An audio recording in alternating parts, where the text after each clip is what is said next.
साथियों नमस्कार, मेरा नाम आनंद है। आप देख रहे हैं भारत खबर 24। औरंगजेब मुगल शासक थे, उनको लेकर के तमाम तरह की बातें चल रही हैं।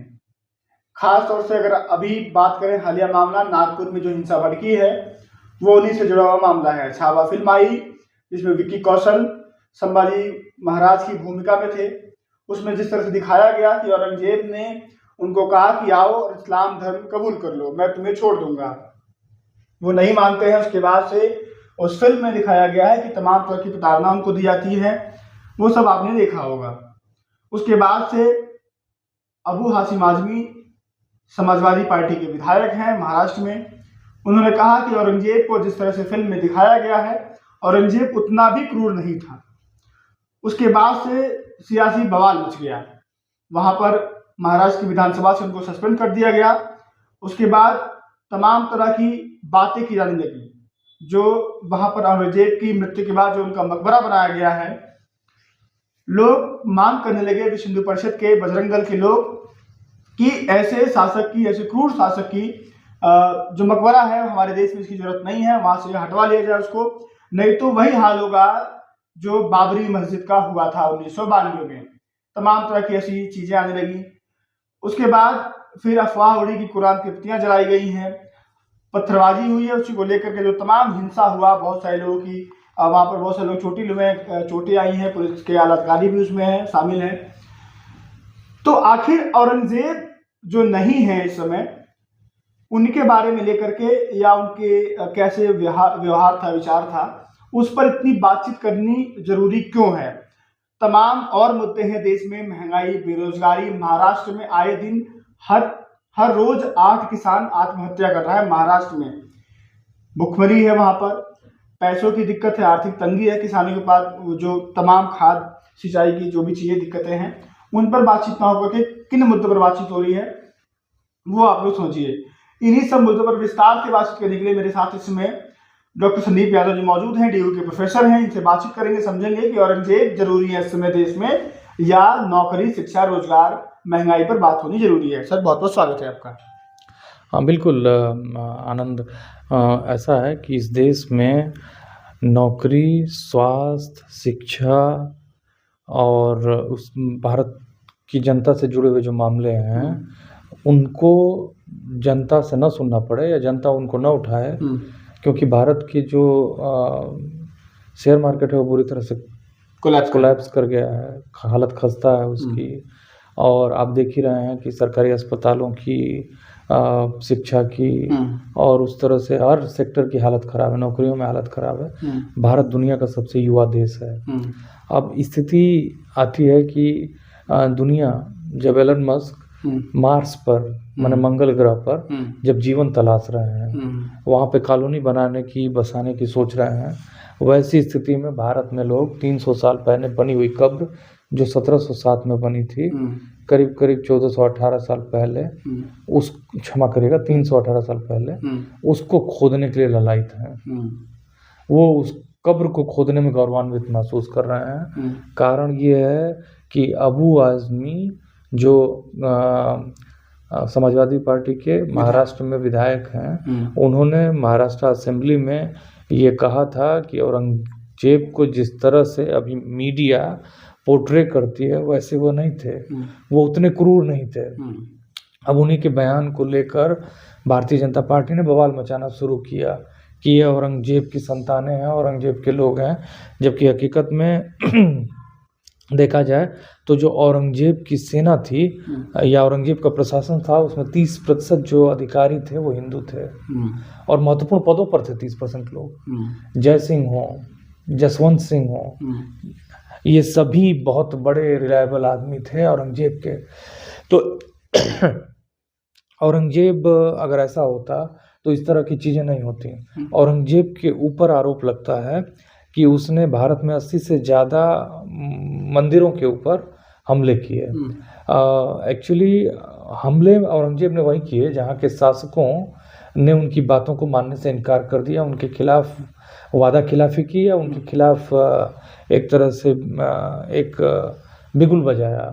एक विद्रोह का बिगुल बजाया। तो औरंगजेब ने उन राज्यों पर, उन शासकों के राज्यों पर हमला किया और उनके मंदिरों को तोड़ा ताकि उनको एक धक्का पहुंचे। काशी विश्वनाथ मंदिर हो या फिर मथुरा का मंदिर हो, वो सब इन्हीं कारणों से ढहाए गए। और दूसरा कारण नहीं था। खुद औरंगजेब जो था अपने व्यक्तिगत जीवन में एक धर्म को निहायत ही धार्मिक आदमी था और धर्म को मानने वाला व्यक्ति था। वो नमाज पढ़ता था, अपने हाथों से कुरान की प्रतियां लिखता था और उससे की हुई कमाई से अपना जीवन चलाता था। वो टोपी भी बनाता था। और ये सब मैंने उत्तर प्रदेश बोर्ड की 7वीं की किताब में पढ़ा, जब मैं 7वीं में पढ़ता था। और औरंगजेब तभी मैंने उसने किसी धर्म की आड़ ली या उस पर हमला किया जब उस पर व्यक्तिगत टारगेट किया गया। शिवाजी महाराज का 1669 का एक पत्र है जो उन्होंने औरंगजेब को लिखा। उन्होंने जजिया कर को हटाने की बात कही। 2-3 ही मसले आते हैं जहाँ पे सबसे ज़्यादा औरंगजेब का विरोध हुआ। एक तो कश्मीर में सबसे ज़्यादा विरोध हुआ, दूसरा मराठाओं ने किया महाराष्ट्र में। कश्मीर का जो मसला था वो कहीं ना कहीं जजिया कर की नाखुशी से था जुड़ा हुआ, और कश्मीरी मतलब वहाँ पे जो जजिया कर लगाया गया था उसके खिलाफ लोगों में एक आक्रोश था। अच्छा, जजिया कर जो था उसके खिलाफ भी तमाम लोग झूठी खबरें और भ्रांतियां फैलाते हैं। जजिया कर पहले से ही अस्तित्व में था, औरंगजेब ने बस उसको पुनर्जीवित किया था और उसको लगाया था।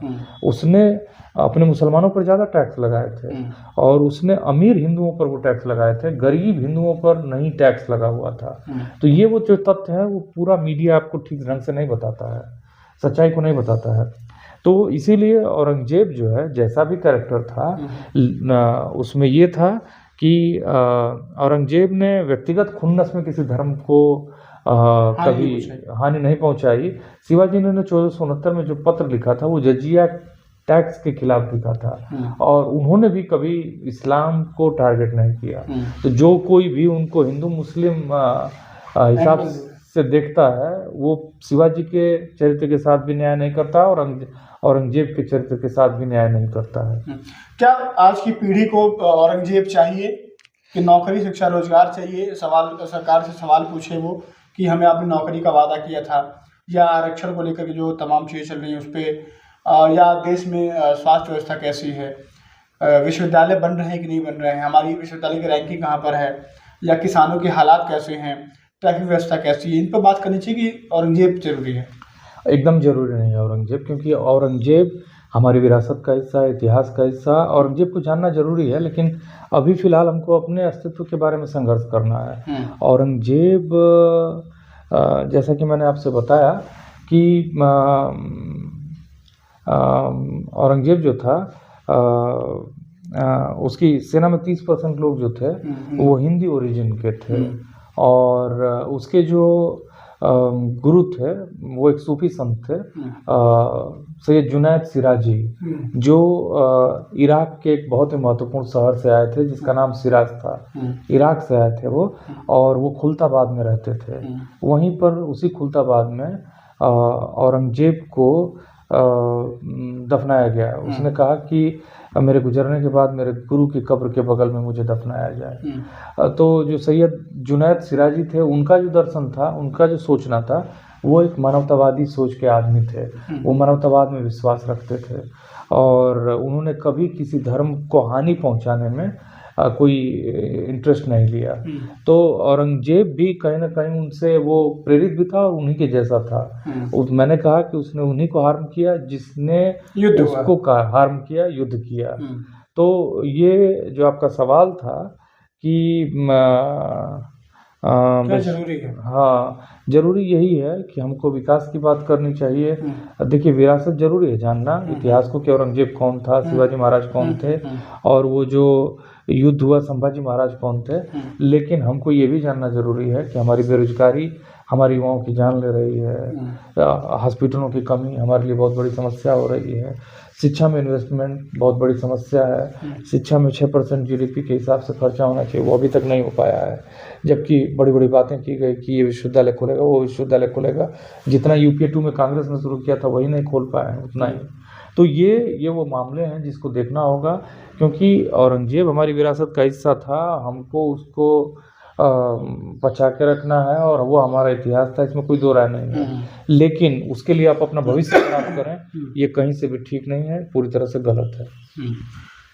लगातार जिस तरह देखा जाए कि इस पर राजनीति हो रही है, नागपुर में हिंसा हुआ, उसमें कितने लोग ही जख्मी हैं, घायल हैं, पुलिस का अधिकारी तमाम, तो उससे किसको फायदा? आम जनमानस क्यों इसमें इतना इंटरेस्ट ले रही है? आम जनमानस क्या उस भीड़ में जो लोग आते हैं उसमें क्या किसी राजनेता के बच्चे होंगे या किसी बिजनेसमैन व्यापारी के बच्चे होंगे कि आम जनमानस भी आती है फिर अपना नुकसान करवाती है? वो समझ क्यों नहीं पाती है फिर? बिल्कुल समझना बहुत मुश्किल है, क्योंकि जो साजिश की जा रही है वो बड़े लेवल की है। आप उस मामले में महाराष्ट्र के मुख्यमंत्री का बयान सुनिएगा ध्यान से, आपको सारी हकीकत पता चल जाएगी। किसी भी प्रदेश के मुख्यमंत्री को अपनी जनता को जनता मानना चाहिए, उसमें भेदभाव नहीं करना चाहिए। अब ये अफवाह उड़ती है नागपुर में कि एक धर्म विशेष की धार्मिक ग्रंथ की माने फोटोकॉपी है, उसको जलाया जा रहा है। उसके बाद वहाँ लोग प्रोटेक्ट करने उतरते हैं, दंगा होता है। भारत में मुसलमान तो पहले से ही बहुत ही डरे और सहमे हुए हैं। वो किसी भी हालत में कोई भी दंगा नहीं चाहते हैं, क्योंकि वो जानते हैं कि नुकसान उन्हीं का होना है, चाहे वो दिल्ली का दंगा हो, चाहे गोधरा का दंगा हो। अभी हाल में जितने भी दंगे हुए हैं हिंदू मुसलमान, उसको आप उठा के देख लीजिए, मुजफ्फरनगर का। तो वो इस बात को स्पष्ट ढंग से जानते हैं कि जो उनका रोजगार है वो भी चला जाएगा और जो पैसा है वो भी चला जाएगा, तो फिर बचेगा क्या? कुछ नहीं बचेगा। इसलिए वो हर हालत में अपना जीवन बचाना चाहते हैं और वो कहीं से भी समस्या नहीं है। तो अब ऐसी स्थिति में हम हमारे जो लोग हैं उनको क्या चाहिए वो स्पष्ट ढंग से सोचना होगा। तमाम मुद्दे हैं जिस पर बातचीत करनी बहुत ज़रूरी है। जो मुद्दे ज़रूरी हैं आज के समय में, यूथ को क्या चाहिए, किसानों को क्या चाहिए, तमाम चीज़ें हैं उन पर बातचीत होनी चाहिए, ना कि दंगों को लेकर के या तमाम तरह की जो बयानबाजी आ रही है हिंदू मुस्लिम को लेकर के, बढ़ावा देने वाले को लेकर के। अभी बीते दिनों आपने देखा कि संभल में जो सीईओ हैं अनु चौधरी, उनका ऐसा बयान आया, उसको लेकर तमाम सियासी बवाल मचे हैं। आप लोग समझदार हैं, आप लोग समझदार बनिए और समझिए कि क्या ज़रूरी है हमारे हित के लिए, आने वाली पीढ़ी के लिए क्या ज़रूरी है, आने वाली पीढ़ी को हम क्या देकर जाएंगे, आने वाली पीढ़ी को क्या हम नफरत, वो सांप्रदायिक दंगा या वो सोच, नफरती सोच देंगे, या हम एक अच्छा माहौल उसको प्रोवाइड कराएंगे वो उस माहौल में, ताकि वो आने वाले समय में अपना जीवन एक अच्छी विचारधारा के साथ एक अच्छे माहौल में पढ़ाई लिखाई करके अपने जीवन को व्यतीत कर सके। अगली वीडियो में आपसे मुलाकात होगी। अपना बहुत ध्यान रखिएगा। फिलहाल के लिए नमस्कार।